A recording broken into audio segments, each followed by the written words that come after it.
প্ৰিয়ংকা যোৰহাটৰ এগৰাকী মহিলা কলিকাতালৈ গৈছিল কলকাতাত তেওঁ ফুৰিব গৈছিল আত্মীয়ৰ ঘৰলৈ গৈছিল 4 মাহ পূৰ্বে যোৱাৰ পাছৰে পৰা মহিলাগৰাকীয়ে বিগত 10 দিন ধৰি মহিলাগৰাকীৰ কোনো ধৰণৰ যোগাযোগ নাছিল পৰিয়ালৰ লোকৰ গতিকে কেনেদৰে ঘটনাটো সংঘটিত হৈছিল কি কথা কি বতৰা প্ৰিয়ংকা সীমাশ্ৰী চাওক মহিলাগৰাকীৰ কথা যদি ক'বলৈ যোৱা হয় মহিলাগৰাকী অকলশৰীয়া এগৰাকী মহিলা তেওঁ দহাবৰা চুকত বাস কৰে আৰু তেওঁলোকৰ ভাতৃও এই যোৰহাটৰ দহাবৰা চুকতে বাস কৰে আৰু প্ৰায় 4 মাহ পূৰ্বেই এইগৰাকী মহিলা পূজাৰ সময়তে আচলতে কলিকতালৈ গৈছিল কলিকতাত পূজা উপভোগ কৰিবৰ বাবে তেওঁ আত্মীয়ৰ ঘৰলৈ গৈছিল আৰু তাতেই তেওঁ কিছুদিন আছিল আৰু আজিৰ পৰা প্ৰায় 10 দিনৰ পৰা এইগৰাকী মহিলাৰ কোনো সন্ধান পোৱা নাছিল পৰিয়ালৰ লোকে মহিলাগৰাকীৰ লগত ফোনতো কোনো ধৰণৰ যোগাযোগ কৰিব পৰা নাছিল তেতিয়া যোৰহাটৰ খবৰ পঠিয়াইছিল কিজানি যোৰহাটলৈ এই যিগৰাকী সুনিতা ঘোষ যোৰহাটলৈ আহিল বুলি যোৰহাটলৈ খবৰ আহিছিল কিন্তু যোৰহাটতো তেওঁ উপস্থিত হোৱা নাছিল কিন্তু কালিৰ দিনটোত এই নিশংস ঘটনাৰ তথ্য পোহৰলৈ আহিছিল এই যি দুগৰাকী মহিলাক আৰক্ষীয়ে গ্ৰেপ্তাৰ কৰিলে ফাল্গুনী ঘোষ আৰু তেখেতৰ মাতৃ এটা ট্ৰলি বেগত গংগাত আচলতে মৃতদেহটো 4 টুকুৰা কৰি উটুৱাবলৈ নিছিল আৰু প্ৰথম অৱস্থাত আমি যেতিয়া তেওঁলোকৰ পৰিয়ালৰ লগত কথা পাতিছিলোঁ পৰিয়ালৰ লোকে উল্লেখ কৰা অনুসৰি প্ৰথম অৱস্থাত সেই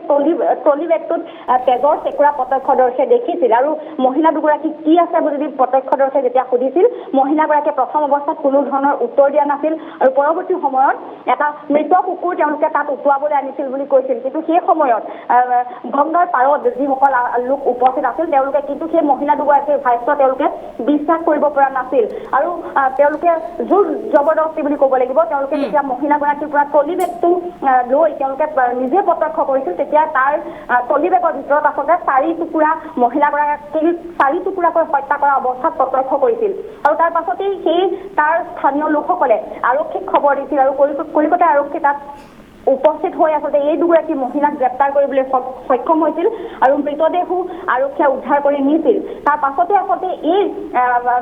সুনিতা ঘোষৰ পৰিয়ালবৰ্গ সুনিতা ঘোষৰ জ্যেষ্ঠ ভাতৃক খবৰ দিয়া হ'ল যে সুনিতা ঘোষৰ এনেদৰে মৃতদেহ উদ্ধাৰ হৈছে আৰু তাৰ পাছতে যি দুগৰাকী আচলতে মহিলাক গ্ৰেপ্তাৰ কৰিছিল সেই দুগৰাকী মহিলাৰ এগৰাকী সুনিতা ঘোষৰ ভতিজা বোৱাৰী বুলি জানিব পৰা গৈছে আৰু সেই ভতিজা বোৱাৰীক যি ফাল্গুনী ঘোষ তেওঁ আজিৰ পৰা প্ৰায় 2 বছৰ পূৰ্বেই স্বামীৰ লগত কিছু কথাৰ কটাকটি হৈ তেওঁ ইয়াৰ পৰা কলিকতালৈ গুচি গৈছিল আৰু তাতেই তেওঁ বাস কৰিছিল এতিয়া আৰক্ষীয়ে সমগ্ৰ ঘটনা তদন্ত কৰিছে কাৰণ 10 দিনৰ পৰাই এই সুনিতা ঘোষ নোহোৱা হৈছিল সুনিতা ঘোষ ফাল্গুনী ঘোষৰ ওচৰ কেনেকৈ পালেগৈ হয়তো কিছু সম্পত্তিৰ বাবে এনেধৰণৰ ঘটনা সংঘটিত হ'ল সেয়া আৰক্ষীয়ে তদন্ত আৰম্ভ কৰিছে আৰু সুনিতা ঘোষৰ জ্যেষ্ঠ ভাতৃৰ এটা অভিযোগ যে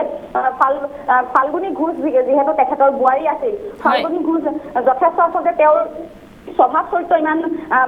ভাল নহয় বুলি তেওঁলোকে উল্লেখ কৰিছিল কিয়নো ইয়াত তেওঁলোকে থাকিব নোৱাৰি তেওঁ ইয়াত যোৰহাটৰ পৰা কলিকতালৈ গুচি গৈছিল আৰু এইগৰাকী যিগৰাকী মৃত সুনিতা ঘোষ তেখেতৰ লগত কিছু টকা আৰু তেখেতৰ সোণৰ আ অলংকাৰ আছিল বুলি কৈছে হয়তো এই টকা আৰু আ অলংকাৰৰ বাবেই আচলতে ফাল্গুনী আৰু তেখেতৰ মাতৃয়ে এই সুনিতা ঘোষক হত্যা কৰিছে বুলি তেখেতৰ ভাতৃয়ে জ্যেষ্ঠ ভাতৃয়ে উল্লেখ কৰিছে আৰু বৰ্তমান যোৰহাট আৰক্ষীয়েও এই সুনিতা ঘোষৰ যি যোৰহাটস্থিত বাসগৃহ সেই বাসগৃহলৈ গৈছে তেওঁলোকৰ পৰিয়ালৰ লগত কথা বতৰা পাতিছে যিহেতু আৰক্ষীয়ে সমগ্ৰ ঘটনাটো তদন্ত আৰম্ভ কৰিছে তদন্তৰ পাছতহে আচলতে এই হত্যাৰ আঁৰত কি ৰহস্য আছে সেয়া জানিব পৰা যাব হয় প্ৰিয়ংকা এই মুহূৰ্তত আপোনাক ধন্যবাদ জ্ঞাপন কৰিছো বিষয়টো সন্দৰ্ভত সবিশেষ তথ্যখিনি জনোৱাৰ বাবে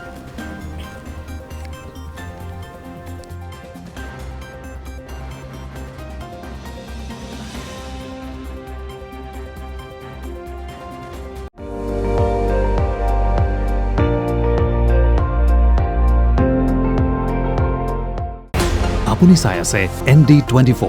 সৰ্বশ্ৰেষ্ঠ নহয় সৰ্বোত্তমৰ দৌৰ